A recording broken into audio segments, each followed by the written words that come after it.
C'est bon? C'est bon. Donc bonjour Monsieur Jarcet, pouvez-vous vous présenter pour nos téléspectateurs? Jérôme Jarcet, proviseur adjoint du lycée hôtelier Savoie-Léman depuis la rentrée de septembre 2014. C'est ma 3e année.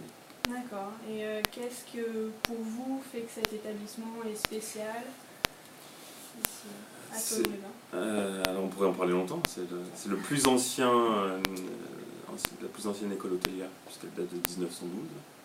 Localisée au bord d'un lac magnifique, donc ça fait sa spécificité. Et c'est vrai qu'une réussite vraiment importante et des élèves motivés, que ce soit du CAP jusqu'à la licence, il y a une vraie réussite dans l'établissement. D'accord. Pour parler plus en particulier du partenariat, du projet avec la Thaïlande, qui est à l'origine de ce partenariat? Alors, en fait, l'idée du partenariat vient du mois de mars 2016, donc c'est assez récent.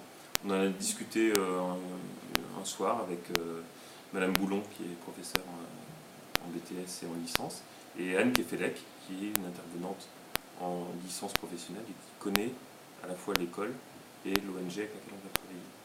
D'accord. Donc qu'est-ce qui vous a plu dans ce projet et pourquoi avec cette ONG en particulier? Alors l'idée c'était de proposer aux élèves de BTS un autre type d'échange que ce dont ils ont l'habitude, parce que les stages à l'international on connaît très bien, puisqu'on voit des élèves des États-Unis, au Canada, en Europe, en Chine, au Mexique, etc. Par contre, des projets de coopération où on travaille avec d'autres types d'écoles que la nôtre, ça on n'avait pas. Donc c'est l'occasion d'ouvrir un nouveau champ sur l'international. D'accord. Et pourquoi avec cette ONG en particulier? Alors en fait, c'est pas l'ONG qu'on a choisi au départ, c'est l'école. Quand on a vu le projet de l'école à Mae Sot en Thaïlande, ça nous a intéressés. C'est à ce moment-là on s'est demandé qui encadrait et qui aidait l'école sur place. Et c'est l'ONG, donc l'IECD, qui les aide à mettre en place leur projet.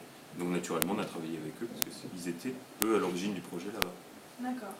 Et donc pourquoi avoir proposé ce projet en particulier au BTS et après à la région? Alors parce qu'il fallait des élèves assez autonomes pour pouvoir mener un projet du début à la fin, tant sur la communication que la mise en œuvre du projet. Il faut aussi des élèves qui soient capables d'aller en autonomie assez loin, dans un contexte professionnel ou local qui peut être assez compliqué. Donc c'était par rapport à ça. Et puis on trouvait que c'était intéressant de proposer ce projet pour qu'il soit travaillé sur toute l'année avec différents enseignants. Donc là, Madame Boulon va le travailler toute l'année, Monsieur Nermaché va travailler. Donc c'est à la fois les enseignants qui étaient motivés aussi pour le projet, qui eux enseignent en BTS option. D'accord. Est-ce que ça a été difficile de monter le dossier pour la région? Et donc quels ont été les obstacles que vous avez rencontrés? Alors, si vous en avez rencontrés? C'est pas très difficile, c'est assez long parce que le délai était très court. Là, on a commencé à discuter au mois de mars et il fallait déposer le projet pour le mois de juin. Donc c'est un travail de rédaction comme souvent dans les appels à projets pour avoir des subventions auprès de la région. Donc il faut détailler le projet, détailler les partenaires et détailler aussi les objectifs du projet, puis essayer de faire un budget. Donc c'est pas très compliqué, mais ça prend du temps. Et puis il faut discuter avec les différents intervenants, les enseignants, en licence, en BTS et l'ONG. Donc on s'est rencontrés à plusieurs reprises au mois de mai. D'accord. Et comment vous voyez cet échange entre l'école de Thonon, donc Savoie-Léman, et l'école à Mae Sot?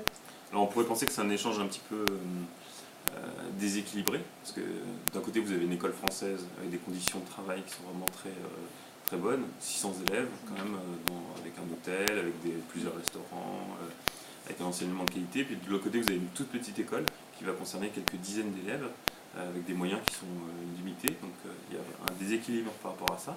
Mais l'idée c'est quand même que à la fois les étudiants français et les étudiants thaïlandais puissent profiter de l'échange, qu'ils puissent s'enrichir mutuellement, donc en essayant de travailler sur le long terme. Donc là c'est la première étape d'un partenariat qui, j'espère, pourrait durer plusieurs années. Alors nous on va essayer d'y aller, ce sera intéressant que les étudiants thaïlandais puissent venir aussi, ce qui ne sera pas facile parce que c'est compliqué et c'est très cher pour eux. D'accord.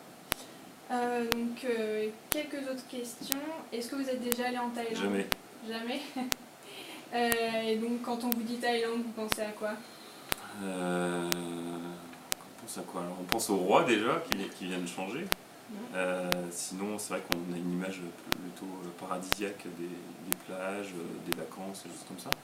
Mais je pense que là, vu la situation de l'école, on est sur un autre type de contexte socio-professionnel, économique, même de tourisme. Parce que là, aller en Thaïlande, à la frontière de la Birmanie, ou aller sur les plages du sud de la Thaïlande, c'est pas la même expérience.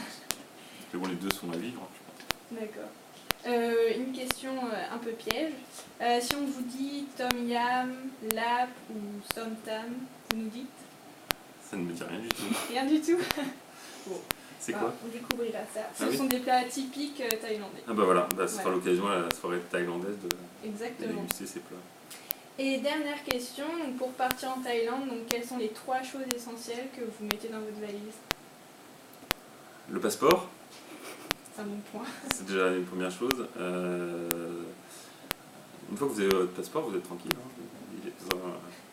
Là, ce que je mettrais en fait, pour y aller, c'est plutôt des idées, essayer de venir avec des projets, des idées pour que vos partenariats soient utiles.